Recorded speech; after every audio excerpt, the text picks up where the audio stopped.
Movie का start Tokyo में होता है, जहां अब एक बहुत बड़ी आफत आ चुकी है और वहीं पर हम एक बच्चे को सड़क पर लेटे हुए देख रहे हैं, जिसका नाम तदाशी है। वो बच्चा आसमान की तरफ देख रहा था, जहां से एक गोल्डन स्केल उड़ता हुआ उसकी तरफ आ रहा था। और जैसे ही वो स्केल आकर उसकी बॉडी के ऊपर गिरता है, तो अचानक उसकी बॉडी में से बहुत तेज लाइट निकलना शुरू हो जाती है और अब हमें उस लाइट के अंदर से एक मॉन्स्टर भागता हुआ नजर आ रहा था। और जैसे जैसे वो करीब आता है, तो अचानक उस बच्चे की आँख खुल जाती है और हमें पता चला था कि ये सब कुछ तो हमें दिखाया जा रहा था, ये एक ड्रीम था। वो जैसे ही उठता है तो वहाँ सब कुछ बिल्कुल उसके ड्रीम से ऑपोजिट होता है, यानी हर चीज बिल्कुल पुरसकून थी। वहाँ पर कोई डिजास्टर नहीं आया हुआ था, लेकिन जो दिख रहा था हकीकत उससे बिल्कुल ऑपोजिट थी, क्योंकि हमें दिखाया जा रहा था यहाँ से कहीं दूर जमीन की दूसरी तरफ एक बहुत बुरा डीमन है, जिसने अब अपने हाथ पर एक मैजिकल फायर बॉल क्रिएट की है और अब उसने वो फ्लेम नीचे गिरा दिया था। उस आग के ट्रैश में गिराते ही एक बहुत बड़ा धमाका होता है, जिसकी आग अब उस पूरी जगह में फैल चुकी थी। और जैसे जैसे वो आग फैल रही थी,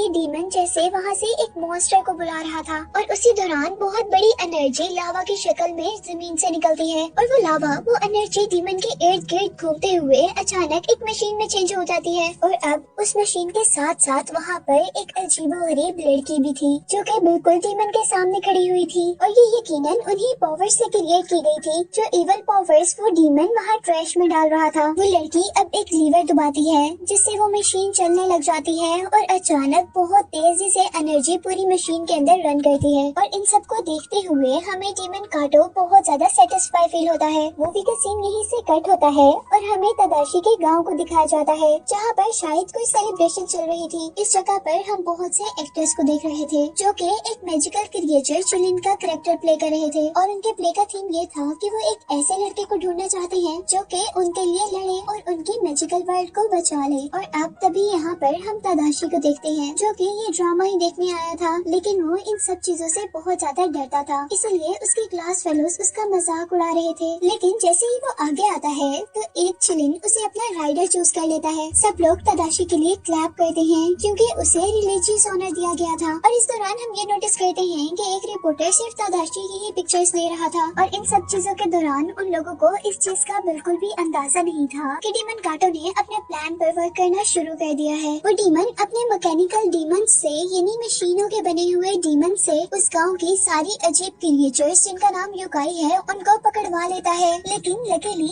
एक योकाई वहाँ से भाग जाता है। लेकिन इससे पहले कि वो वहाँ से भाग पाता, काटो डीमन की बनाई हुई वो लड़की जिसका नाम आची है, वो अपने स्टिक से योकाई को मारती है, जिससे योकाई नीचे गिर गया था। अब अगली सुबह हम तदाशी को उसकी क्लास में देखते हैं और हम देख रहे थे कि क्लास के बाद उसके क्लास फेलो उसे छेड़ रहे थे। उनकी मेथोलॉजी के अकॉर्डिंग चिलिन एक मैजिकल क्रिएचर थी और चिलिन को बचाने के लिए एक मैजिकल सॉर्ड की जरूरत होती थी। और क्योंकि कल के ड्रामा में एक चिलिन ने तदाशी को अपना राइडर चूज किया था, इसीलिए तदाशी को भी उनके लिए लड़ने के लिए एक सॉर्ड की जरूरत थी। सभी लड़के उसे तंग कर रहे थे कि उस सॉर्ड को लेने के लिए तुम्हें तो अब पहाड़ों पर जाना पड़ेगा, लेकिन साथ ही साथ वो उसे ये भी कहते हैं कि तुम तो बहुत डरपोक हो और तुम तो ये मिशन कंप्लीट ही नहीं कर पाओगे। तदाशी अब और अपना मजाक नहीं बनवाना चाहता था और वो अब खुद माउंटेन की टॉप पर जाने का फैसला करता है, जहाँ से उसे वो सॉर्ड मिलनी थी। यहाँ तदाशी अब घर के बजाय उस सड़क की तरफ निकल गया था, जो सड़क उसे जंगल तक ले गई थी। और जंगल के बिल्कुल दरमियान में आने पर उसे रियलाइज हुआ था कि उसका फैसला बिल्कुल गलत है, क्योंकि जंगल के दरमियान में उसे अंधेरे के साथ साथ मरे हुए जानवर और बहुत सी ग्रेव्स नजर आ रही थी। और अब उसी के साथ साथ उसे लग रहा था कि कोई उसके कानों में विस्परिंग कर रहा है। उसे फील होता है कि जैसे उसके पीछे कोई भूत है और वो अब अपने डर में चिल्लाते हुए उस एरिया से भागने की कोशिश कर रहा था। और फाइनली वो जंगल से बाहर निकलकर एक रोड तक पहुंच जाता है, जहाँ से उसे अब एक बस आती हुई नजर आती है।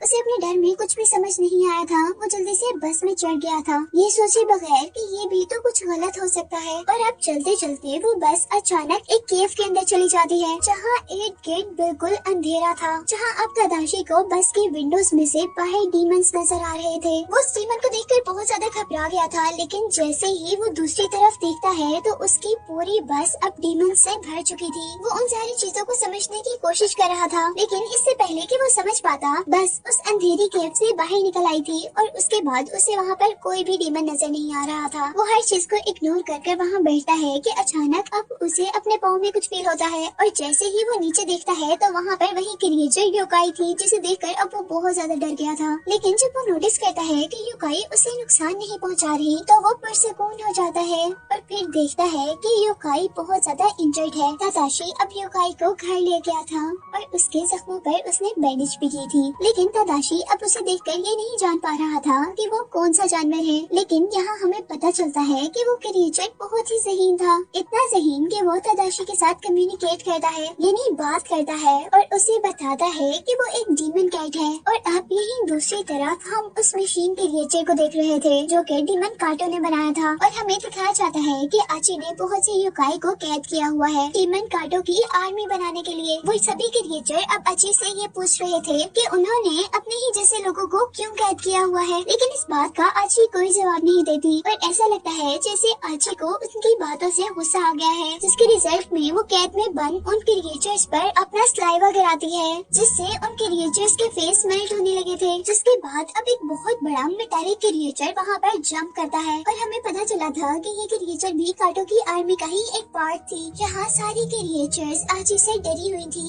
और आची उन सबको अपने बारे में ये बता रही थी कि वो शैतान से भी बड़ी है, क्योंकि उसका प्लान है कि वो काटो के साथ मिलकर बहुत पावरफुल बन जाए। जिसके बाद हम देखते हैं कि अब आची एक लीवर दबा रही है और काटो का एक मैकेनिकल मॉन्स्टर यानी एक रोबोटिक या मशीन वाला मॉन्स्टर एक योकाई को उठाकर मशीन के दरमियान में लेकर आते हैं। आची के उस लीवर को दबाने से वहाँ पर एक बहुत बड़ा दरवाजा खुला था, जिसके अंदर उस योकाई को गिरा दिया गया था, जहाँ बहुत सारी आग थी और वो योकाई बहुत ज्यादा चिल्ला रहा था। और यही उस आग के अंदर उस योकाई के ऊपर एक खराब हुई मोटर बाइक को भी डाला जाता है और अब वो खराब हुआ बाइक और योकाई मेल्ट होते हुए एक अजीब खौफनाक क्रिएचर में चेंज होते हुए नजर आते हैं। और कुछ ही देर में हम पर रिवील हुआ था कि उन दोनों के फ्यूजन से एक बाइक डीमन क्रिएट हुआ था, जो कि एक झटके में वहाँ से निकलकर एक जंगल में गिरा था और चलता हुआ अब एक शहर तक आया था। वो बाइक डीमन जो कि अब एक रोबोट में चेंज हो चुका था, सारे घरों को स्कैन करते हुए एक घर के अंदर जाता है, जहाँ एक लेडी उस रोबोट डीमन को देखते ही बहुत ज्यादा डर चुकी थी। लेकिन इससे पहले कि वो कुछ करती, वो रोबोट डीमन उसे टुकड़ों में बदल देता है, जिसे देखकर वहाँ पर एक आदमी भी बहुत ज्यादा डर चुका था। जबकि नेक्स्ट डे हमें अब दोबारा तादाशी को दिखाया जा रहा था, जो कि अपने न्यू डीमन फ्रेंड योकाई के साथ आइसक्रीम एंजॉय कर रहा था कि तभी वहाँ पर वही रिपोर्टर आता है जिसे हमने मूवी के स्टार्ट में देखा था। और यहाँ हमें पता चला था कि ये रिपोर्टर योकाईस में बहुत इंटरेस्टेड था और यहाँ वो तादाशी के बार बार पीछे आने की उसे वजह भी बताता है। वो उसे बताता है कि जब तादाशी बहुत ज्यादा छोटा था तो वो एक बहुत बुरी मुश्किल में फंस गया था और उसे उस मुश्किल में से एक खूबसूरत डीमन ने बचाया था। और यहाँ तादाशी को भी कुछ याद आया था, ज्यादा तो नहीं लेकिन वो इतना याद कर पाया था कि वो डीमन बहुत ज्यादा प्यारी थी। वो रिपोर्टर अब तादाशी को बता रहा था कि जब वो छोटा था तो वो डीमंस को देख सकता था, लेकिन अब वो डीमंस को नहीं देख सकता क्योंकि वो बड़ा हो चुका है। इसके बाद जब तादाशी घर जाता है तो उसके घर पर उसे कोई भी नहीं दिखता सिवाय एक नोट के जो कि उसके ग्रैंडपा ने छोड़ा था, जिसके अकॉर्डिंग वो अकेले माउंटेन्स पर जा रहे थे। और उस नोट के पढ़ते साथ ही तादाशी को एक विजन आता है जैसे उसके ग्रैंडपा बहुत बड़ी मुसीबत में है और वो एक माउंटेन से गिरते हुए एक पॉन्ड के अंदर गिर गए हैं और आखिरकार उस पॉन्ड में डूबने की वजह से उनकी डेथ हो गई है। और अब वो अपने ग्रैंडपा की हेल्प करने के लिए बहुत तेजी से उसी जगह पर जाता है जहाँ का उसे विजन आया था। और यहाँ पहुँचते पर उसे रियलाइज हुआ था ये तो वही जंगल है जहाँ से वो पहले डरकर भागा था। लेकिन अब वो हार कर वापस नहीं जा सकता था क्योंकि उसके ग्रैंडपा खतरे में थे। वो अपने ग्रैंडपा का नाम ले लेकर जोर से उन्हें बुला रहा था, लेकिन उसी दौरान उसकी टॉर्च खराब हो जाती है और लाइट बंद होने की वजह से जो योकाई यानी डीमन कैट उसके पास थी वो भी डरकर भाग चुकी थी। तादाशी उसे ढूंढते हुए जल्दी से उसका पीछा करता है और उसका पीछा करते करते वो एक पॉन्ड तक पहुँचता है। वो पॉन्ड उसे काफी खतरनाक लग रहा था और साथ ही यहाँ पर उसे योकाई भी नहीं मिली थी, बल्कि गलती से उसका पाँव पानी के अंदर स्लिप हो गया था। तादाशी जैसे ही पानी में गिरता है तो कोई अजीब सी क्रिएचर जो कि बिल्कुल इंसान जैसी लग रही थी वो उसे पॉन्ड की गहराई में खींचने की कोशिश कर रही थी, लेकिन लकीली तादाशी उससे बचकर वहाँ से निकल जाता है। जिसके बाद उसे जंगल से बाहर निकलने वाले रास्ते में एक स्कूल गर्ल मिली थी और हैरत की बात ये थी कि उसे तादाशी का नाम भी पता था और वो तादाशी को उसके नाम से पुकारती है। तादाशी को लगता है कि शायद वो उसे जानता है, इसीलिए वो उससे हेल्प मांगता है, लेकिन जैसे जैसे ही वो लड़की अपना फेस टर्न करती है तो तदाशी बहुत ज्यादा डर चुका था, क्योंकि उस लड़की के फेस के सारे फीचर्स गायब थे। यानी उसके फेस पर स्किन के अलावा कुछ भी नहीं था, ना आईज, ना नोज, ना लिप्स, कुछ भी नहीं। और यहाँ सबसे अजीब बात ये हुई थी कि उसके डर ने उसे एक जगह से दूसरी जगह टेलीपोर्ट कर दिया था, जहाँ उसके पीछे एक घर था। वो जल्दी से उस घर के अंदर जाता है और वहाँ उसे एक बीमार औरत नजर आती है। तदाशी को जैसे वो शेल्टर फील हुई थी, वो जल्दी से उसे अपनी सारी स्टोरी सुनाता है और उससे हेल्प मांगता है। लेकिन शायद तदाशी की किस्मत खराब थी, क्योंकि वो भी कोई लेडी नहीं थी, बल्कि वो भी एक डीमन थी, जिसका अंदाजा हमें तब हुआ था जब उसकी नेक स्ट्रेच होते हुए एक स्नेक बन गई थी।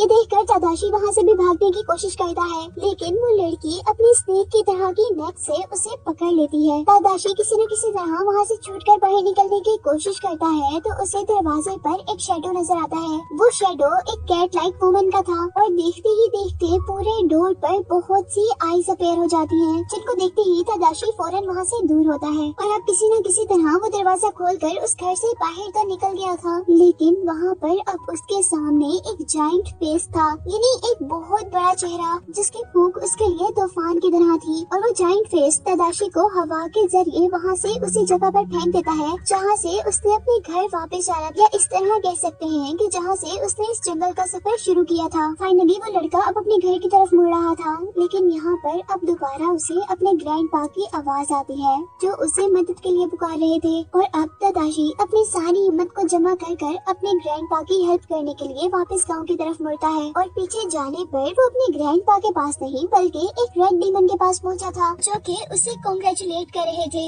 क्योंकि उसने सारे टेस्ट पास कर लिए थे। और इन सब बातों को सुनकर तदाशी अब कंफ्यूज हो चुका था कि उसके साथ हो क्या रहा है। वो अपने दिमाग पर जोर देता है, पर उसे अब कमजोरी से चक्कर आ रहे थे, जिसकी वजह से वो एक पहाड़ी से नीचे दरिया में गिर जाता है। और यहाँ एक बहुत खूबसूरत लेडी तदाशी को पानी के अंदर से बचाकर पानी से बाहर ले आती है। और अब तदाशी को जैसे ही होश आता है तो वो एक बहुत ही खूबसूरत लड़की को देखता है, और उसे रियलाइज हुआ था कि ये वही लड़की थी जिसके बारे में शायद रिपोर्टर उसे बता रहा था, और जिसने इसकी बचपन में भी जान बचाई थी। तदाशी अभी उस औरत को ही गौर से देख रहा था कि उस औरत के पीछे से एक और डीमन अपीयर होता है, जिसे देखकर वो डर जाता है। इस वक्त तक तदाशी इस जंगल में बहुत से युकाई देख चुका था, जिसमें से एक उसे सबसे पहले पोन के अंदर मिला था, दूसरे युकाई का फेस नहीं था। और जैसे ही वो घर के अंदर पहुंचा था तो उसने तीसरी युकाई वो लड़की देखी थी, जिसने अपनी नेक को एक स्नेक की तरह चेंज कर लिया था। वो इन्हीं सभी चीजों से घबरा रहा था कि तभी रेड डीमन के पास उसे अपनी युकाई यानी डीमन कैट नजर आती है। और यहाँ तदाशी अपने डीमन कैट को देखकर कुछ रिलैक्स हुआ था, और उस पर ये भी रिवील हुआ था कि असल में उसके ग्रैंडपा मुश्किल में नहीं है, बल्कि ये रेड डीमन उसे इल्यूजन्स दे रहा था कि उसके ग्रैंडपा मुश्किल में है, और वही उसकी ग्रैंडपा की आवाजें निकालकर उसे ट्रैप कर यहाँ तक बुला रहा था। रेड डीमन तदाशी को बताता है कि वो अब न्यू चिलन राइडर है, जिसका मतलब है कि उसे अब दुनिया को बचाने के लिए वो स्वॉर्ड हासिल करनी होगी, जो कि बहुत पावरफुल है। वो लोग अब तदाशी को एक माउंटेन के केव में लेकर जाते हैं। अचानक उस केव में हर चीज हिलने लगती है, और वहाँ पर एक बहुत बड़ा डीमन आता है, जिसके हाथ में वो स्वॉर्ड थी। वो डीमन तदाशी को वो स्वॉर्ड पकड़ाता है, और जैसे ही तदाशी उस स्वॉर्ड को बाहर निकालता है तो सबसे पहले वो उसकी पावर से ही डर चुका था। इससे पहले कि तदाशी दोबारा स्वॉर्ड को उठाता, हर चीज उस केव के अंदर दोबारा हिलने लगी थी। और इस बार यहाँ पर कोई डीमन नहीं, बल्कि इस बार वहाँ पर एक बहुत बड़ी मशीन थी, जिसने उस केव के अंदर सुराख कर उसमें एक्सेस किया था। और अब उस मशीन के जरिए इस केव के अंदर बहुत से कीकाइज आते हैं, कीकाइज यानी रोबोटिक डीमंस। और इसी दौरान हम उस मशीन में से आची को भी निकलते हुए देखते हैं, जिसके बाद यहाँ पर कीकाइज और योकाइज के दरमियान में लड़ाई शुरू हो जाती है। यहाँ आची जो सारे योकाइज को मार रही थी, अब बड़े डीमन की तरफ बढ़ी थी, क्योंकि बड़े डीमन ने आची पर अटैक किया था। आची जैसे तैसे कर उससे बचकर अपने रोप से उसको मारती है। और इससे पहले कि वो बड़ा योकाई आची पर अटैक करता, वहाँ पर बहुत से कीकाइज उस बहुत बड़े योकाई को रोप्स में बांध देते हैं। और आची अब अपने बहुत बुरे अटैक से उसके विंग्स काट देती है, जिसके बाद वहाँ पर बाकी कीकाइज यानी रोबोटिक डीमंस हमें उसको यहाँ से हवा में उड़ाकर ले जाते हुए नजर आ रहे थे। डीमन कैट यहाँ पर ये सब कुछ देख रही थी, और वो जल्दी से उस स्वॉर्ड तक पहुँच पहुंचती है जो स्वॉर्ड तदाशी को दी गई थी। वो उस स्वॉर्ड को तदाशी के पास लेकर जाना चाहती थी, लेकिन यहाँ पर उसके सामने अब की गाय आ गया था। और इससे पहले कि वो डीमन जिसके हाथ की जगह चैंसा था वो डीमन कैट को मार पाता, तदाशी जल्दी से उठकर उस स्वॉर्ड तक पहुँचता है और जल्दी से अपनी स्वॉर्ड उठाकर डीमन कैट को उसकी गाय से बचा लेता है। और वो स्वॉर्ड एनिमी से ऐसे लड़ रही थी जैसे उसके पास अपना ब्रेन था। तदाशी को यहाँ पर कुछ भी नहीं करना पड़ रहा था सिवाय उस स्वॉर्ड को पकड़ने के। बाकी स्वॉर्ड सब चीजों से खुद ब खुद लड़ती जा रही थी और आखिर वो स्वॉर्ड अब दूसरे एनिमी को 2 हिस्सों में डिवाइड कर देती है। अब वो स्वॉर्ड जैसे ही दूसरे एनिमी की तरफ बढ़ती है तो यहाँ तदाशी ही उस स्वॉर्ड को फेंक देता है, क्योंकि वो उस स्वॉर्ड की पावर से डर चुका था। और जैसे ही तदाशी उस स्वॉर्ड को हवा में फेंकता है तो आची अपनी मैजिकल रोप से उस स्वॉर्ड को 2 हिस्सों में तोड़ देती है, जिससे उसकी सारी पावर्स खत्म हो चुकी थी। यहाँ आची अब तदाशी को मारने वाली थी, लेकिन डीमन कैट आची के फेस पर अटैक कर तदाशी को तो बचा लेती है, लेकिन वो आची के हाथ लग जाती है और आची ने उसे अब एक माइक्रोवेव में बंद कर दिया था। और अब वो तदाशी की तरफ बढ़ने ही वाली थी कि तभी उसे उसके बॉस की कॉल आ गई थी, जो कि उसे वापस फैक्ट्री में बुला रहा था अपने प्लान का दूसरा फेज कंटिन्यू करने के लिए। वहाँ पर आए सारे के सारे की गाइस जल्दी से उस मशीन के अंदर वापस चले जाते हैं जिसमें से वो निकले थे, और वो मशीन वापस वहाँ से निकलकर चली जाती है। और इसके नतीजे में वहाँ वो केव भी टूट चुका था जिसमें से अब बहुत से स्टोन्स गिर रहे थे, जिससे बचते हुए बहुत मुश्किल से तदाशी एक जगह पर पहुंचा था। और जब उसे होश आया था तो वो एक घर के अंदर था जहाँ पर बहुत सारे योकाइस थे, और वो उन सबको देखकर बहुत ज्यादा हैरान हो चुका था, क्योंकि हर एक की अपीयरेंस दूसरे से बहुत ज्यादा चेंज थी। और यहाँ पर अब एक ब्लू डीमन सबसे पहले तदाशी को देखता है और उसके बाद उस स्वॉर्ड को, और उसके दिमाग में एक आइडिया आता है। वो सबको बताता है कि यहाँ पर एक ब्लैक स्मिथ है जो कि इस स्वॉर्ड को जोड़ सकता है और उसकी पावर्स उसे वापस दे सकता है, और इस काम के लिए हमें सबसे पहले उस ब्लैक स्मिथ को ही ढूंढना होगा।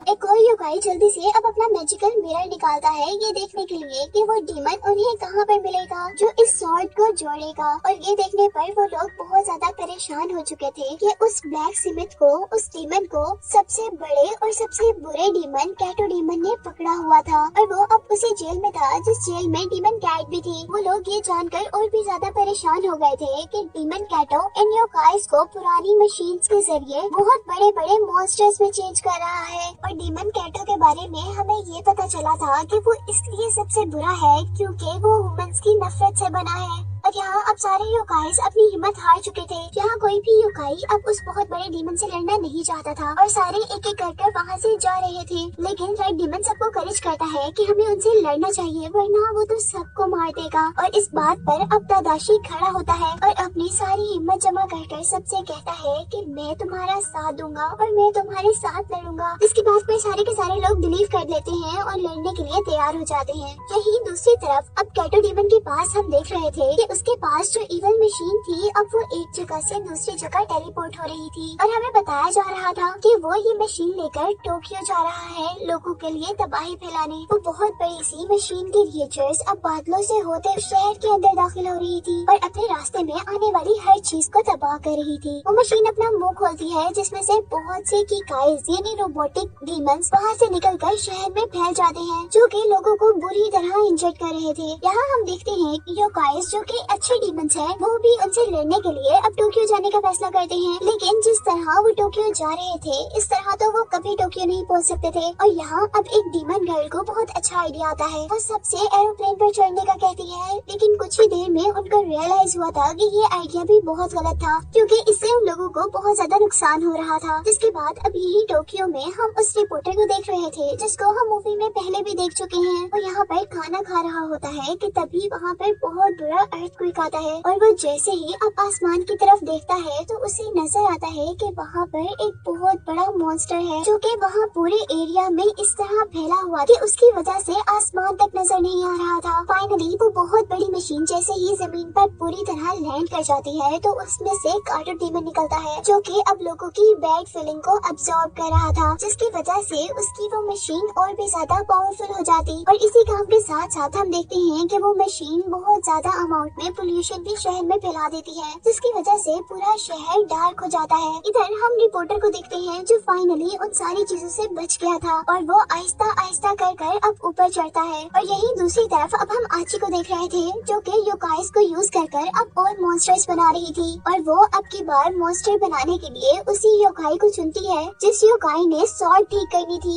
यानी जो योकाई ब्लैक स्मिथ था। और उसको बचाने के लिए डीमन कैट जल्दी से आशी के हैंड पर बाइट कर देती है, जिससे जैसे ही आशी अपने आप को छुड़वाती है तो उस दौरान वो डीमन वहाँ से भाग जाता है। लेकिन उसकी किस्मत थोड़ी खराब थी क्योंकि यहाँ पर उसे एक कीकाई ने यानी रोबोट डीमन ने पकड़ लिया था, और यहाँ पर भी उस योकाई को डीमन कैट ही बचाती है। वो उस रोबोट की बॉडी पर अपना लिक्विड फेंक देती है, जिसकी वजह से उसके अंदर शॉर्ट सर्किट हो जाता है और वो खराब हो जाता है। यहाँ फाइनली डीमन कैट की वजह से ब्लैक स्मिथ तो बचकर भाग गया था, लेकिन डीमन कैट को आशी ने पकड़ लिया था और वो उस पर बहुत गुस्सा थी, इसीलिए वो उसे अब उस आग में गिरा देती है, जिस आग में गिराने से योकाई को मॉन्स्टर्स बनाया जा रहा था। और यहाँ अब हम टोक्यो में जहाँ पर तबाही मची हुई थी वहाँ पर तादाशी और उसके साथियों को देख रहे थे, लेकिन वहाँ आने पर वो सब लोग शॉक हो चुके थे क्योंकि वहाँ की हर चीज ब्लैक स्मोक से ढकी हुई थी। वो अब जल्दी से उस मशीन के पास पहुँचते हैं जो मशीन पूरे शहर में तबाही फैला रही थी, और वहाँ जाने पर उन्हें अच्छी बात ये पता चली कि ब्लैक स्मिथ ने अपने आप को वहाँ से छुड़वा लिया था। वो लोग जल्दी से अब उस डीमन के पास जाते हैं अपनी स्वॉर्ड को छुड़वाने के लिए, जबकि यहाँ पर तादाशी उस डीमन से अपनी कैट के बारे में पूछ रहा था, जिस पर वो बहुत दुख से बताता है कि डीमन कैट को उन्होंने मॉन्स्टर में चेंज कर दिया है। और अब स्वॉर्ड ठीक होने के बाद हम तादाशी को एक हीरो के रूप में देख रहे थे, जो कि उस स्वॉर्ड को पकड़कर अब अपने आप से प्रॉमिस करता है कि वो हर हाल में सारे योकाइस को उनके दुश्मनों से बचा लेगा। यहीं पर अब हम रिपोर्टर को देख रहे थे जो कि उस मशीन की छत तक किसी न किसी तरह पहुंच गया था, और वो ये देखकर बहुत ज्यादा हैरान था कि तादाशी हवा में उड़ता हुआ किसी हीरो की तरह वहाँ पर आ रहा था। और अब यहाँ पर उससे लड़ने के लिए बहुत से कीकाइज उतरे थे जो कि बहुत खतरनाक थे। किसी के हाथ पर ब्लेड थी तो कोई बहुत बड़ा था, लेकिन तादाशी अब पहले की तरह डरपोक नहीं रहा था। वो सबसे लड़ता है और उन सबको अपने एक एक अटैक से ही मार गिराता है। और जैसे जैसे लड़ाई आगे बढ़ रही थी तादाशी भी एक्सपर्ट होता जा रहा था वो स्वॉर्ड चलाने में। और यही दूसरी तरफ हम देखते हैं कि अब तादाशी के एक साथी को एक किकाई मारने वाला था, और किकाई उस डीमन को मारकर नीचे गिरा भी देता है, लेकिन उसको जान से मारने से पहले तादाशी उस किकाई को ही मार देता है और अपने साथी को बचा लेता है। और अब उनकी लड़ाई के दरमियान में रेड डीमन को फील होता है कि यहाँ पर कुछ गलत होने वाला है, और वो लोग जैसे ही पीछे देखते हैं तो वहाँ पर बहुत हजारों की तादाद में योकाइस थे